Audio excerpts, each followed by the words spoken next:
We'll kick off now with the Murchison medal winner, Marian Holness, and the title of the talk is No More Need for Speculation, the Microstructural Legacy of Fluid Dynamical Behaviour in Solidifying Mafic Intrusions. Over to you.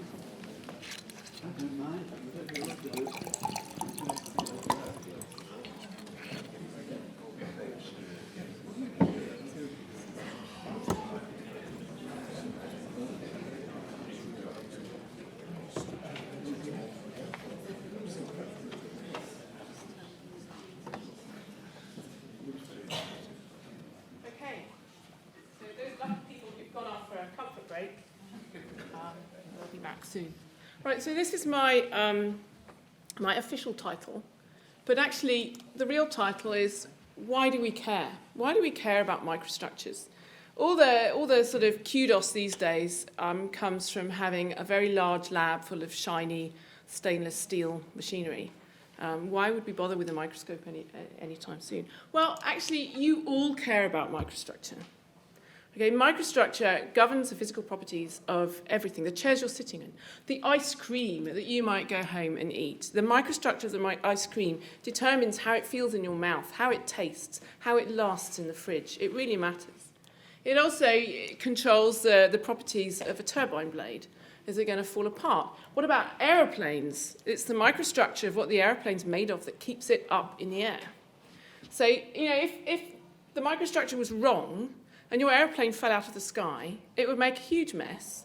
And because litigation is a really expensive business, people make it their job to work out what controls the physical behaviour of the materials they're dealing with and how you can tailor the microstructure of what you're building to make sure that you get the physical properties that you want. So there is an enormous sort of intellectual effort in material science, metallurgy, to try and understand why microstructures do what they do and how you can get the exact microstructure that you need to get your material to behave the way that you want and need it to. So, if I can make this go, I've got to point it that way. So we can turn this on its head, right? We can say, okay, why don't we take a material like all these rocks and things and use that enormous body of expertise in the material science to understand how that rock got to be where it is now. Just do it backwards. We're reverse engineering. Now, if you're a metallurgist, you've got your time in your lab. You can solidify your ingot over several hours or whatever. You can hot roll it. You can do it all, within a few weeks, and you're in control of it. But if you're looking at rocks, at natural processes, you're not in control of the process. It all happened over a very, very long time, longer than your research grant, longer than your career. So what you need to do is to look at suites of related samples. You need to be clever with your fieldwork. You need to go to a really well-characterized place and pick exactly the materials, exactly those rocks that allow you to isolate the controlling variables, because you're not in control here. Nature's in control. So what I'm going to do is tell you a couple of stories, fairy stories, okay, about how you can use microstructure to tell you something about how rock got to be the way it is. So for our first story, we're going to the Sheehan Tiles, which are right there, a little dot in the middle of the sea, in between the mainland of Scotland, which you can see here, and Lewis and Harris. Now, these islands are made of some tertiary sills. There's almost nothing else there except these sills. So you can see it from the sea. There's the base of the sill. You can just see it. High tide is not covering it. And all of this is a wonderful columnar jointed sill. It's a basaltic sill. And it's a composite sill. So Fergus Gibb has done some beautiful work on this. And this is just a very complicated cartoon that you need just to understand that this sill is a composite sill. There were several different episodes of filling. So now it's 170 metres thick, and we're actually looking at this latest bit in the middle here, which is 135 metres or so. Now, the magma that filled this sill is a basaltic magma, and it was bringing in an awful lot of olivine phenocrysts. And the olivine phenocrysts are all now at the bottom of the sill. So if we look at this, I hope this isn't too small to see, this is the stratigraphy we're looking at. This is the entire thickness of the sill, and we're just looking at this middle bit here, which was the last bit to come in. There's lots and lots of olivine on the floor. If we look at the olivine mode, it's really high. It's sort of 50%. It's got a touching framework of olivine crystals. And then the amount of olivine decreases till sort of very low values in the background. So the standard explanation for this is, well, the magma came in, it was carrying all these olivine phenocrysts, and they sank to the floor with gravity from essentially a static magma. That's a nice story. But what happens if you look at the thin sections? That story was based on geochemistry. It was based on grinding those rocks up into a powder and putting them into a machine and coming out with some numbers without looking at what they looked like. So here we have rocks from the bottom, right at the bottom here, and you can see this is a thin section here. You can see all the olivine grains. This is plain polarized light, and this is cross polars. Now, it's actually quite difficult to see that, but if we draw around them like this, you can see very clearly where those olivine crystals are. So each one of these is a photograph. So yes, we've got olivines, phenocrysts, the cargo, if you like, came with the magma, fell to the floor. That's fine. And as we go up, we're now a bit higher up, they're now smaller crystals. This is a fining upward sequence. That fits beautifully with what we know about physics, right? The big grains fall fast, end up at the floor first, so you get a fining upward sequence. So that's nice and consistent with phenocryst settling. Let's go up further. The story starts to go badly wrong here. What we've got now is clusters of crystals. We've got very few isolated crystals, and they're mostly now in clusters. We go up further. Oh, no, this is a photograph of the clusters. There they are. This is olivine, lots and lots of olivine all stuck together. And they're surrounded by olivine-free material. So these clusters must have formed before they got to the floor of the sill. Okay? These are settling clusters. And as we go up higher up, we have got bigger clusters. Go higher up, and they're even bigger, right? So what we've actually got, oh, yes, before we get to right to the top of the sill, here we've got no olivine left at all. The olivine clusters have all finished, they've all disappeared, and here we've just got interstitial olivine. So we've got that very low background. So if we just do the cartoons, we're just looking at this olivine-rich bit here. The story is that the magma came in, it was static, and you just got settling. Okay, but what do we actually see? Well, we got the beautiful fining upward sequence, which is exactly what you'd expect for that bit of the story. But then it coarsens upwards, even while the amount of olivine is actually going down. There's no way that coarsening upwards is anything to do with settling from a static magma, because the larger grains have got a higher Stokes velocity and they're going to end up on the floor. So it must be a different story. Something different is going on. So yes, this can be settling from a static magma, but here, to get coarsening upwards, we must have had convection. We must have had those olivine crystals being kept afloat in the convecting magma, being kept suspended.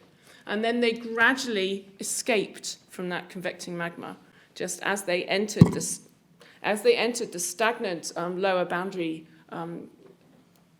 layer of that convecting magma. So this is a story, actually the real story, which comes when you stop looking at the geochemistry and you start looking at the microstructure. So yes, most of that initial olivine cargo dropped to the floor. That's what this is. That's for the olivine cargo. But that last sort of intrusion of the sill was underlain by something that was still hot.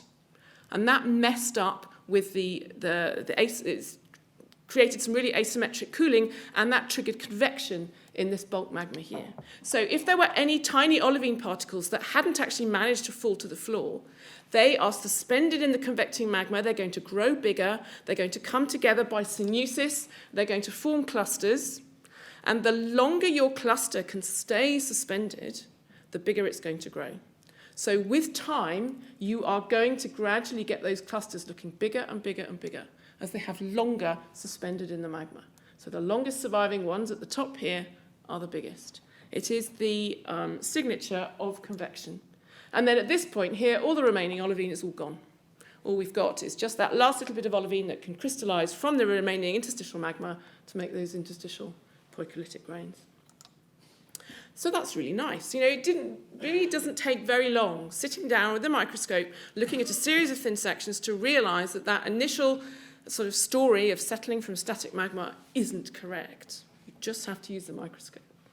So I'm now going to tell you a slightly more subtle, less obvious story to do with the fluid dynamical behaviour of all basaltic dikes. Let's just keep the one variable the same. We've got the same sort of composition, but now let's use a very simple geometry. We're just using tabular intrusions, but let's see what differences there are between sills, where that tabular intrusion is horizontal, and dikes, where it is vertical.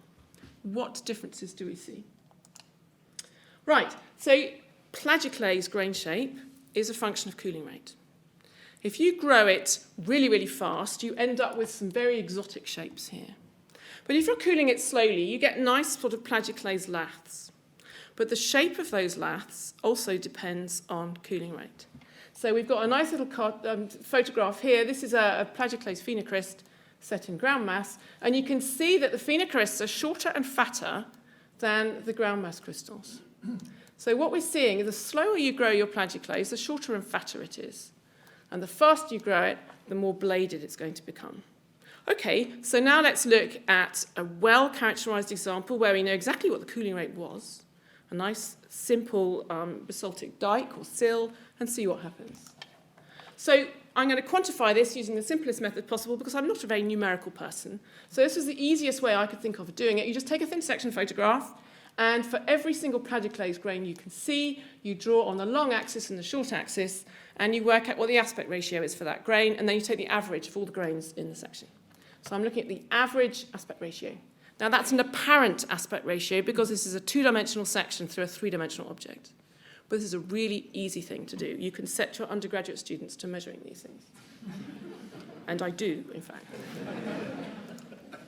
Okay, so you just look at a suite of sills of varying thicknesses. So I've got one here. This is a Gallic word, Gallic name that means the white beach of the cliff. And then you actually say Tochvan na Skura. And it's on mull, and it's 3 meters thick. And you can see that the average aspect ratio has a sort of M-shaped profile. I'm going to ignore, for the sake of this talk, the marginal zones, but you can see here you get shorter, fatter grains in the middle and longer, thinner grains on the edges. And you see that pattern regardless of how thick your sill is. So this one here, this is the Portal Peak sill of Antarctica, and we're now at 130 meters. And again, you can see these marginal things that I'm not going to talk about, and then this C-shaped variation in the middle here. And what you can do is take every one of those samples and say, right, okay, it's a tabular intrusion. Let's just assume it's losing heat by conduction, and it takes 200 degrees of cooling to get that fully crystallized. So we can work out what the crystallization time is for every one of those samples and plot it against the aspect ratio. And astonishingly, we're ignoring the marginal samples here. Astonishingly, everything lies on a straight line. Okay, this is a log axis, which makes everything look a bit better than it would otherwise. But it is still a very, very strong relationship. So if you just need to have the sort of visual reminder of what this looks like, if you haven't got very long to grow your plagioclase grain, it looks like the sorts of things you read in a dentist's waiting room. Whereas if you've got longer, you're dealing with the later volumes of the Harry Potter series. Okay, so this is telling us that the plagioclase growing in these sills knows where it is. Okay? It must be nucleating and growing in situ in the place where it now is. Now, I don't know if you know this sketch here. It knows its place. Okay? The plagioclase knows where it's supposed to be. So what that tells us is that the bulk magma in this sill is essentially crystal-free, and that the nucleation of the plagioclase is happening on inwards propagating solidification fronts. At any one time, the plagioclase is being born and growing in the place where it now finally is. That's kind of nice. Now, what happens if we were to take that sill and tilt it so that it's vertical? So what now do we have? Well, astonishingly, it's a completely different story. So on these diagrams here, I've got a variety of sills going from one that's 4 meters wide, going down wider and wider, 14 meters, going to 150 meters here. The lines on each one of these are the predicted aspect ratio we would expect to find if it were a well-behaved growing in situ one. And these are the data. And in every single case, plagioclase is shape invariant across that dike. It's a completely different thing. There are other differences. As pointed out by Tony Philpotts about 40 years ago, if you take a dike of a certain thickness and measure the grain size of the plagioclase in it, it is coarser than in a sill of exactly the same thickness. That's despite the heat budget is exactly the same, right? They're not cooling any faster or slower, but they're coarser grained. So you can see here, sills, yes, they get more coarse grained. This is just plagioclase average length as the thickness of the intrusion goes up. But if you take dikes, exactly the same basaltic dikes, same interval of crystallization, same cooling rate, they get coarser grained much more quickly. Not only that, but the grain size distribution is different in dikes and sills. In dikes, you get a much tighter range of grain sizes. You get fewer small ones and fewer big ones, compared to a sill sample with exactly the same average length. And you can see that here. So this is the sill data. It's got a nice flat cumulative frequency, but a dike sample with the same average plagioclase grain size has got a much steeper curve. Now that's really, really strange. And in fact, what it must be telling us is that in sills, plagioclase knows its place. It nucleates and grows in an inwards propagating solidification front. But in these dikes, the plagioclase doesn't know its place, right? It is an upstart. What it's doing is seeing an average cooling history. And that must mean that those plagioclase grains are nucleating and growing in a convecting magma. They're being mixed around. We don't really have those sort of crystal-rich interior and inwards propagating solidification fronts.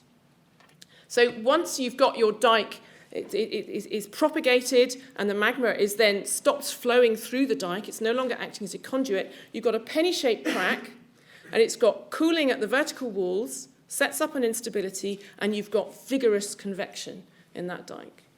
Whereas to get convection in a sill, it needs to be thick enough to exceed some sort of critical Rayleigh number, and it's actually a much bigger deal.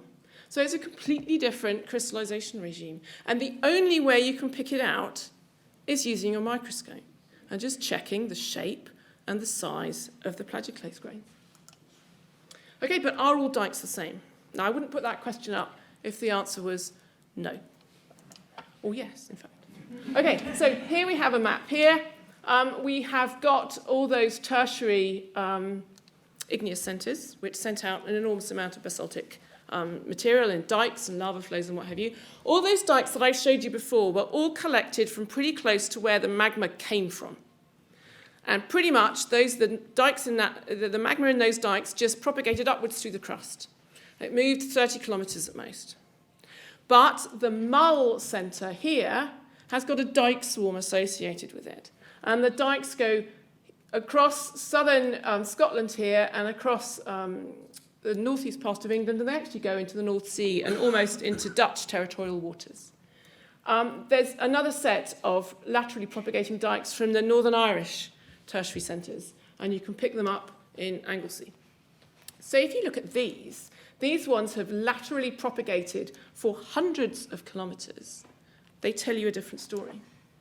So we were looking at dikes close to source, so I fibbed about this. I sort of made you think it was all dikes. It's not. It's actually dikes close to their source. Here they are. They're really, really coarse-grained relative to the sills.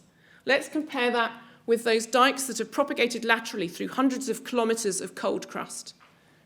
They've got the same sort of grain size pattern as the sills have.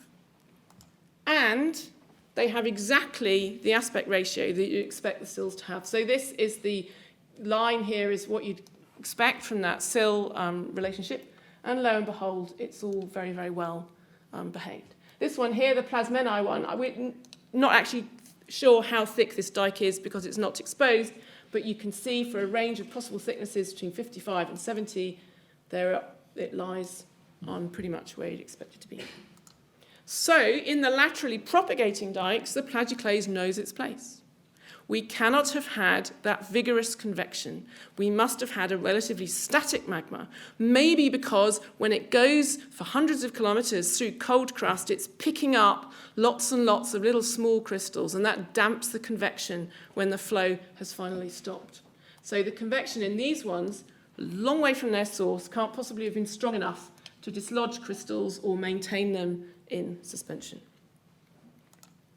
But you're always saying, hang on a second, she started out this with a story about the Chiant Isles main sill. It's a sill, right? And she's been going on and on about how sills don't convect.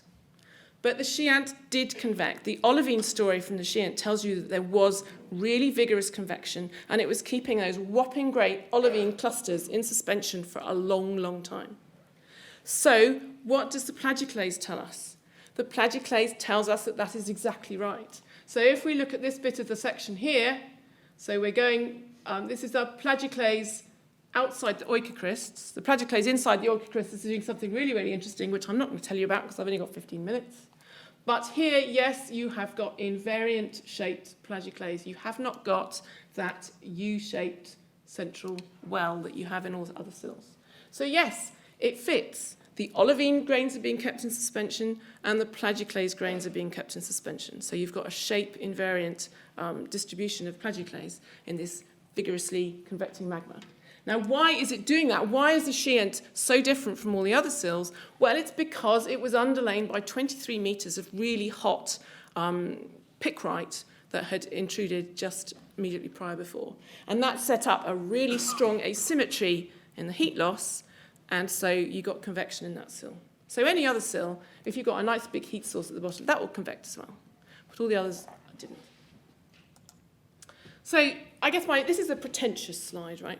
My message is that microstructure, the microstructure that you have in your rock basically is a palimpsest, if you like, of its history. A palimpsest is when you've got some vellum here and you write on it, and then getting more vellum is really, really expensive, so you just scrape off what you've written and write something else in a different orientation. So you're using it over and over again, but you've preserved a record of everything that was there before.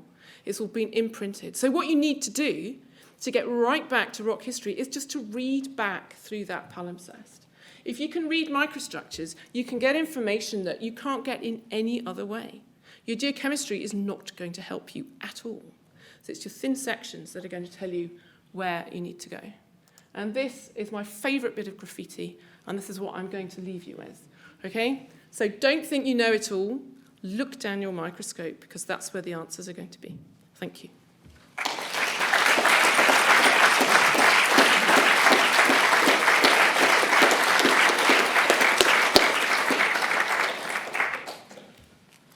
As somebody who's crushed up a few rocks in his time, I feel suitably admonished. We have some moments of question. What I'm going to suggest is that after this, we'll have the Lyle, Nick Kuznier's talk, and then we'll take a break before Francis. Would you be happy with that, Francis? Yes, okay. Because I think I certainly need a cup of tea, and I dare say others here do. But before that, are there any questions for Marian?